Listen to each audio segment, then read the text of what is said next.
Seguimos en Pauta Propia, con los datos y el contexto de los temas que nos importan. Pauta 100.5. Anunciadísimo porque es viernes, mi querida Bárbara Espejo. ¿Cómo está usted? Oye, Connie, es viernes y además es como 185 de enero. ¿Ah? Y además, último día para muchos. Último día, sí, salen de vacaciones muchos. Ay, sí, qué maravilla. Así que voy a dejarlos con muchos datos Ya, buenísimos eso, fue para idea. que ustedes puedan disfrutar durante estas semanitas. Para los que vamos se a van desaparecer. y para los que se quedan. Para los que se van, para los que se quedan, para los que van a tener más tiempo libre.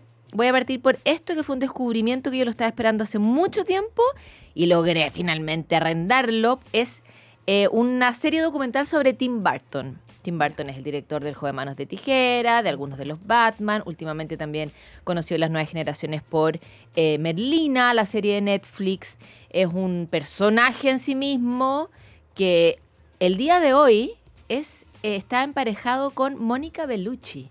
Wow. Es como una especie como de revival de Serge Gainsbourg con la Jane Birkin. Parecido, porque sí.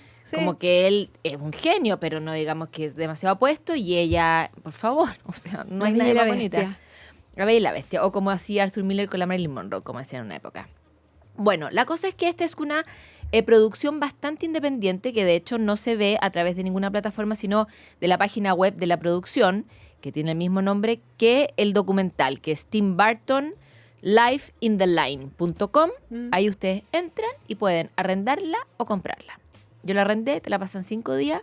Son 4 capítulos de 1 hora. Ya. Y además viene con una serie de cositas que podéis ver, más fotos, cómo se preparó. La vida de Tim Burton es la típica del genio incomprendido. Desde muy chiquitito vivía en un barrio muy fome. Él era absolutamente desadaptado en ese sentido, porque desde siempre con una creatividad bombástica.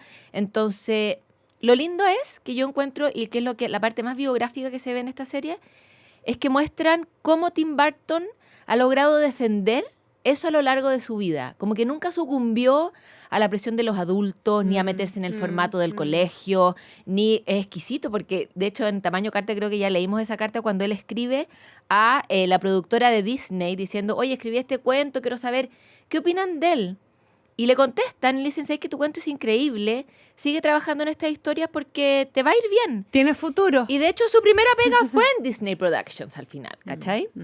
Entonces también como dentro de esta gran industria, él ha logrado mantenerse siempre como haciendo su propuesta, que no solo es visual, tiene que ver también con esto mismo que se ve en sus animaciones, con que está todo remendado, todo lo va juntando con puntadas que se ven en el fondo, que es un poquitito lo que no nos permitimos en la vida real.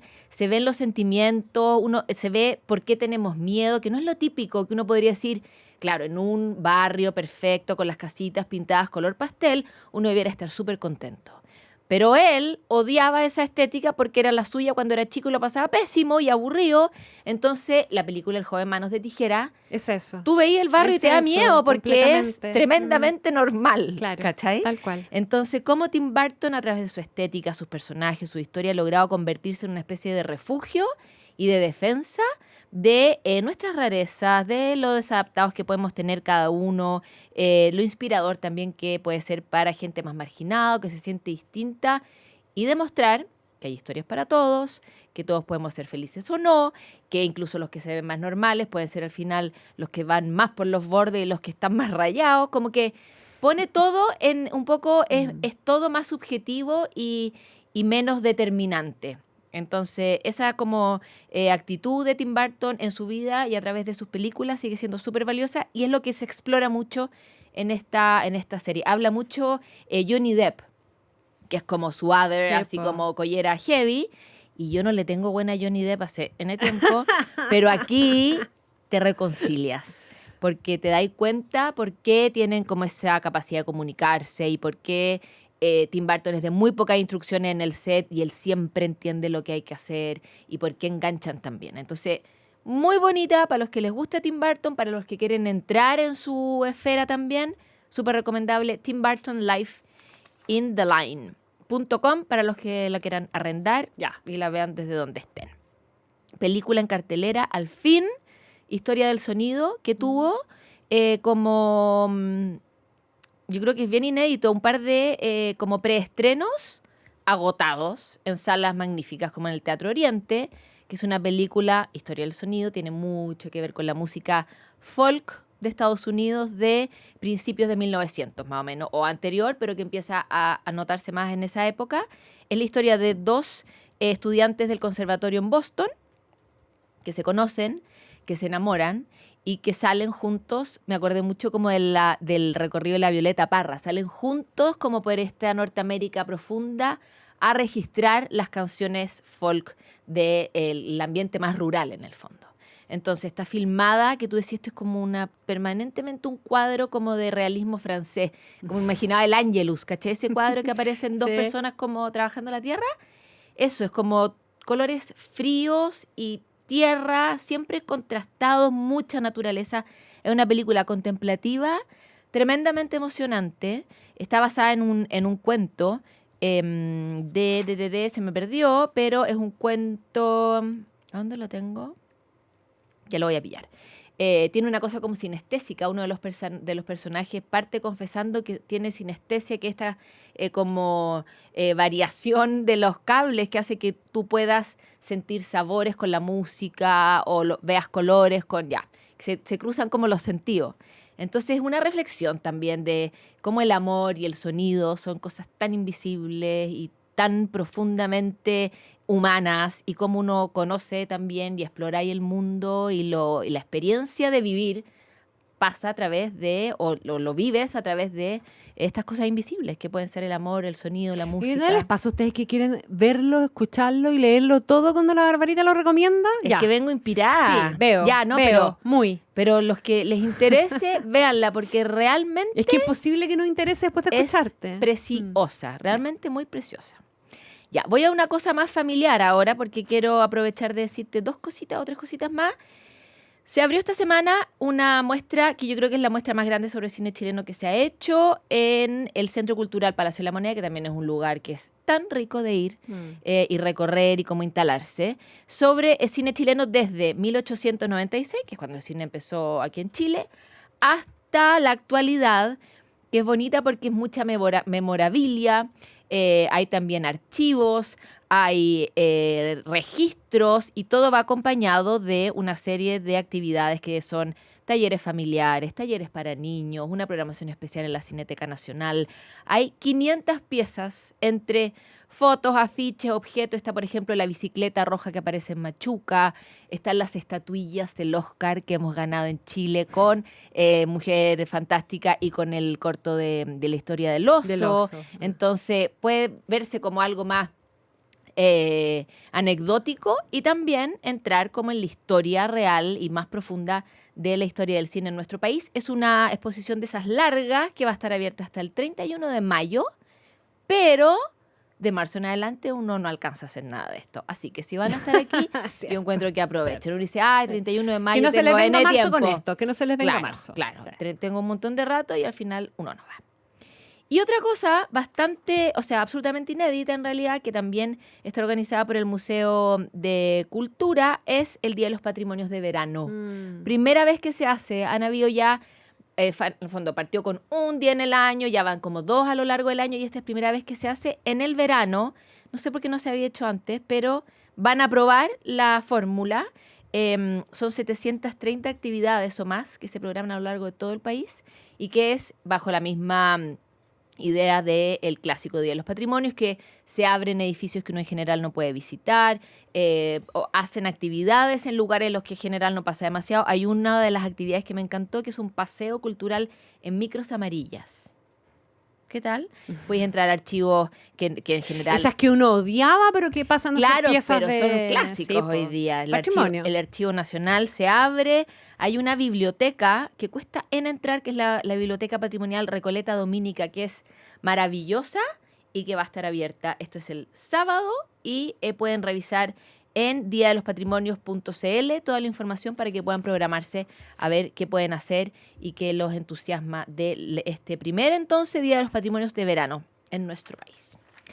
Ya, y todo voy a dejar con una tarea, porque yo a esto le tengo unas ganas atroces. No sé si es porque tengo ya alterado el algoritmo de mis redes, pero se estrena a mediados de febrero en Chile la película o la nueva versión cinematográfica de Cumbres Borrascosas. Qué gran película. O No sea, sé gran si- libro. Ah, ya estoy. Libro de la adolescencia, Bueno, esta película edición- también, yo creo, ¿no? Sí, pues hay película. Blanco y negro. Claro, lo que pasa es que esta Cumbres borrascosas. ha hecho mucho ruido. Bueno, vienen como en un Qué lindo revival, libro, lo además. hemos comentado, los clásicos, la juventud, que dice mucho no leen nada, están leyendo muchos clásicos porque también la editorial han sido inteligentes, esta editorial austral es muy bonita, y han sido inteligentes en reformularlos y hacerlos como piezas medias de colección, ilustradas, con tapas duras de género. Muy Bueno, bonito. para la gente que le gustan los libros, estas cosas son como unos goces atroces. Y vale la pena volver a leer este libro que fue escrito, imagínate, en 1847.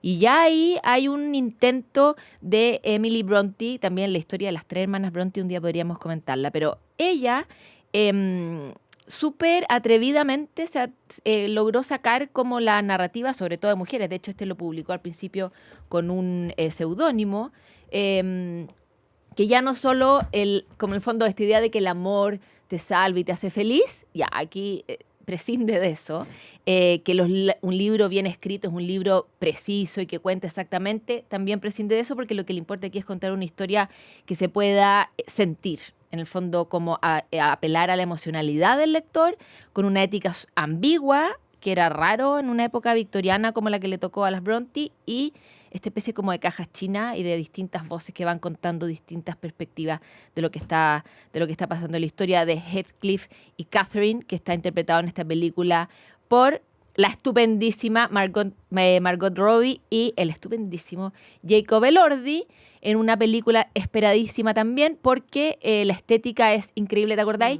Esa María Antonieta de la Sofía Coppola, Claro que sí. que en el fondo es una historia filmada donde se tenía que filmar, pero que tenía unas cositas pop y también como un aterrizaje en cuanto al vestuario, la Sí, música y todo. sí. Ya, eso es un poco así. O sea, Margot Ya, Robbie un imperdible sin falta. aparece con una falda de vinilo roja en una parte. Y además que ellos que como que se enamoraron y no, se enamoraron los dos actores, pero quedaron como muy amigos y también como que la prensa se ha encargado de alimentar esa posibilidad. Entonces ya es todo como llamas por todos lados en Cumbres Borrascosas, que es en realidad una tempestad. Así que les recomiendo volver a Emily Bronte para que cuando llegue la película No tenga no se la fresquito. pierdan y la disfruten.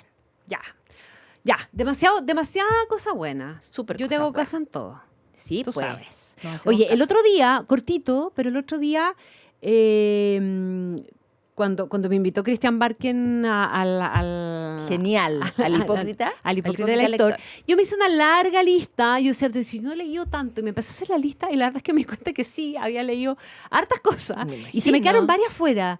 Y rescaté un par de novelas que son tremendas novelas para el verano, especialmente, particularmente si alguien no las ha leído, y de autores que les van a sonar, pero que son libros que eventualmente son menos conocidos. Richard Yates, por ejemplo, es súper reconocido por los cuentos. Sí, po. Bueno, pero él tiene una novela ¿Cuál me vaya a extraordinaria que se llama Vía Revolucionaria. Ay, es que, por favor. Revolutionary Road. Amo. Que es uno de los libros más cautivante, entristecedores, Sí, es desgarrador. emocionales, desgarradores que uno se puede llegar a leer.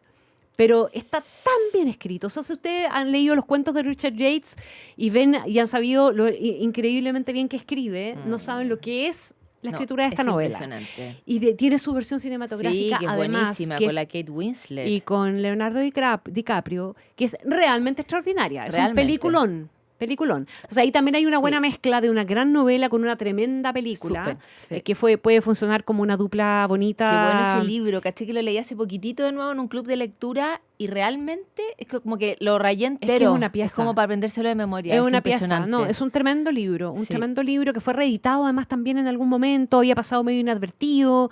Es del año 62 el libro. Y yo creo que fue republicado también, apareció recién en las mejores, en la lista de las 100 mejores novelas, pero muchos años después. Claro, es que es un No en libro su que momento. son temáticas en esa época muy complicadas y difíciles Un de libro que confesar trata y de un conversar. aborto y de un montón de cuestiones Sí, po. muy dramáticas que probablemente eran muy adelantadas a su Claro, tiempo. po, sí. Bueno, librazo. Y el otro que yo había notado esa vez y que no lo comenté, Es probablemente una de las novelas más potentes en mucho tiempo, una obra maestra ignorada, leí una vez por ahí que decía, Stoner. ¿Sabes que no me lo he leído? Ay, tienes que leértelo. Sí, me han Barbarita, dicho N. tienes que leer Stoner, que es la historia de un hijo... A ver, es súper difícil de resumir, ¿ah? Es de John Williams. Tiene, además de gran escritor, ¿verdad? O sea, el libro se concentra en la historia de un cabro relativamente joven ¿Ya? que se enamora, que vive una historia de amor muy especial, pero que tiene una vida familiar también muy notable. Cuenta la historia de William Stoner, que es hijo de unos campesinos en Missouri, y que nace a finales del siglo XIX, más ambientada en esa época, y que fue mandado a la universidad con un tremendo esfuerzo por parte de sus padres a estudiar agricultura. Ya, qué lindo. Entonces viene todo el proceso de adaptación de él. De verdad que es un tremendo libro. Es una novela que no es muy larga, además, y que hay que saber leerla. Ya, sí, Stoner. me lo han recomendado mucho. Así que ahora que va a tener un poco de tiempo, Eso ahora puede le leer. puedo hincar el diente. Ya. Mi querida Barbarita, Con Stipicich. nos vamos a quedar con una canción para terminar nuestro... Yo Porque digo es viernes. música chilena por el patrimonio. Ya, pues. ¿Cierto? Dígame usted al tiro algo. ¿Qué le gustaría escuchar? Escuchemos a los tres, po. Ya.